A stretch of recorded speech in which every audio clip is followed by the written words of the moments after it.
So here's some terminology and process that you should be aware of to file claims under Title VII. Number one, the claimant or the charging party is the person who brings the action alleging the violation of Title VII. So if you believe that you were discriminated against under Title VII, you would be the claimant or the charging party. There's no filing fee to do this. Then there's the respondent or the responding party, and that is typically the employer who is alleged to have committed a violation of Title VII, so that they are the ones that have to respond to your charge. The EEOC investigator is the employee of the EEOC who reviews your complaints to see whether or not there's merit to them. So does it fit within the definitions? Does it meet the prima facie case, as we've already talked about in the previous chapter? And if it does, then you can move forward. So there are certain record keeping and reporting requirements that needed to be done. The EEOC requires personnel records related to a charge be kept until the final disposition. So which means when the final decision is made. So it requires us to hold all employee records. So if you get rid of records and it's found that you get rid of the records, that could be a problem for you as an employer. There are some other regulations regarding keeping records and things like that, how long we should be keeping records that you should be aware of. And again, the textbook addresses some of these issues. There is a statute of limitations for filing claims under EEO law, Title VII. The limitation is sort of that time period between when the act happened and when the claim has to be filed. For non-federal government employees, you have 180 days, which given on average there's 30 days in a month. 30 goes into 180, 6 months. You basically have 6 months to file a charge. Federal employees have 45 days to file a claim after a discriminatory event. So it's shorter for federal employees, but non-federal employees have 6 months to file. Continuing violations claims may consider actions outside of limitations. So if this is an ongoing problem and the ongoing problem is within a certain period of time, we can still look back, right, and see that this was a long history, so we can consider stuff that happened before 6 months if it's an ongoing problem. One law you should be aware of, the Lilly-Ledbetter Fair Pay Act, dealing with the Equal Pay Act, basically limits it changes the limitation period, basically. And that was one of the gaps, the problems that we had with the Equal Pay Act, is that by the time someone figured out that they were not being paid fairly, their remedies were only within a limited period of time, within 180 days. And sometimes it takes a long time to figure out that you've been paid inappropriately and unfairly. And so what they argued and how they tried to fix that loophole was that Congress, and this is actually the first law that Barack Obama passed, and what it argued was that you can, the statute of limitations, the period, right, resets for every paycheck where there was a discrimination that included. So let's say you were treated unfairly 10 years ago and you were not given appropriate pay, and then it sort of compounds over the years that you were still making less over that 10-year period of time since the initial discrimination took place. But with compensation, for every paycheck you get, it's just a perpetuation of the same level of discrimination. So they were able to change it such that if you got a paycheck within the last 180 days and it is still reflects the discrimination that you had, 10 years ago, that you would be eligible for, you would definitely be eligible for charges of discrimination under the law. So what happens if you were discriminated against at your company? Where do you go?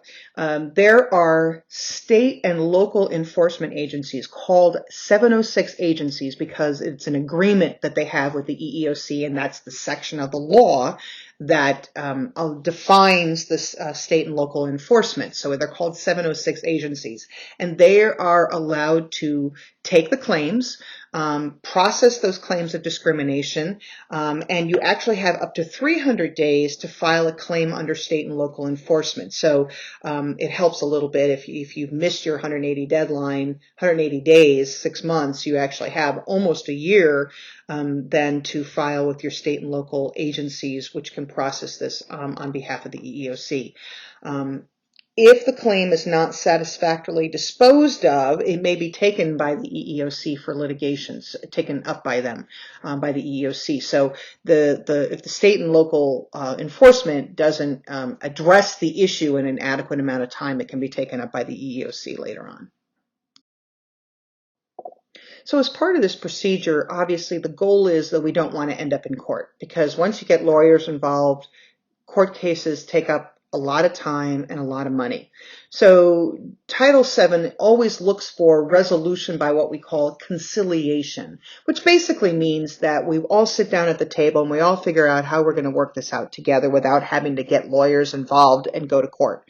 Obviously, will be some legal representation involved here, because you certainly don't want to be in any sort of situation where you're a victim of harassment and not have your lawyer involved. And vice versa, if you're, the HR director for the company, you want to make sure that you have your lawyer attached to you. But if we go to litigation, that's where your prices will start to skyrocket in terms of the cost to have an attorney involved, whether you're the claimant or the respondent. Your EEO process says within 10 days of the claim, the EEOC has to serve notice of the charge to the employer. So basically, they turn around and they say to the employer, you guys have a set of processes or policies or behaviors that have discriminated against this employee for these reasons. They've met their prima facie case, and we're serving you notice of this charge. And Title VII, as we've said, has anti-retaliation provisions. So if you retaliate for someone filing a charge against you, that there's an additional lawsuit that you can expect to see. And we've already talked about that. More and more, we're looking to have many EEOC cases handled through mediation, which basically a mediator comes in, listens to both sides of the issues, and helps the parties to come to some sort of an understanding and an agreement. And that is, of course, the goal is to avoid a lawsuit, to avoid going to court and all the expenses and time that gets involved in that. There is what we call a referral back program, where private sector employment discrimination claims are then sent back to the employer for mediation. So if there's a referral back program, if the employer is open to this, the employer then would be obligated to work out with the claimant how to navigate this discrimination charge and work through it from there. The EEOC Universal Mediation Agreements encourage employer participation. They want people to come to some sort of understanding and to come to some resolution without having to go to court. That's the goal, is helping people to be aware, helping people to make changes to the way that they process these things, and moving forward from there. Participation in mediation is absolutely voluntary. It is confidential, and settlement agreements reached through mediation are binding.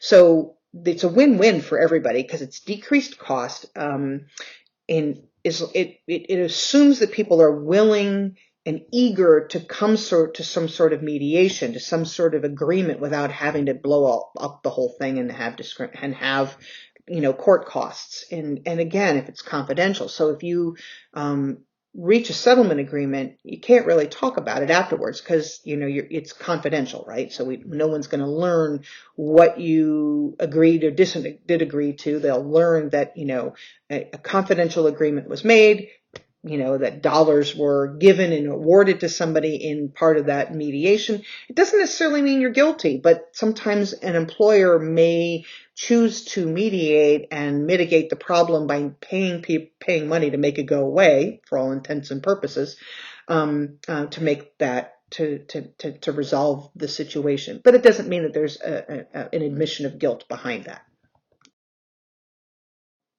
Once the EEOC investigates charges, there can be two outcomes. One is no reasonable cause is found.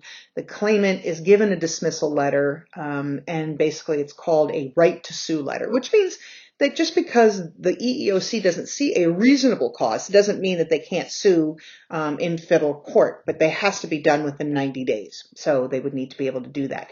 If reasonable cause is found, the parties then can meet with the EEOC investigator and try to settle the claim before it ends up going to court. If you can't settle the claim through conciliation or mediation, then it may then ultimately go on to federal court.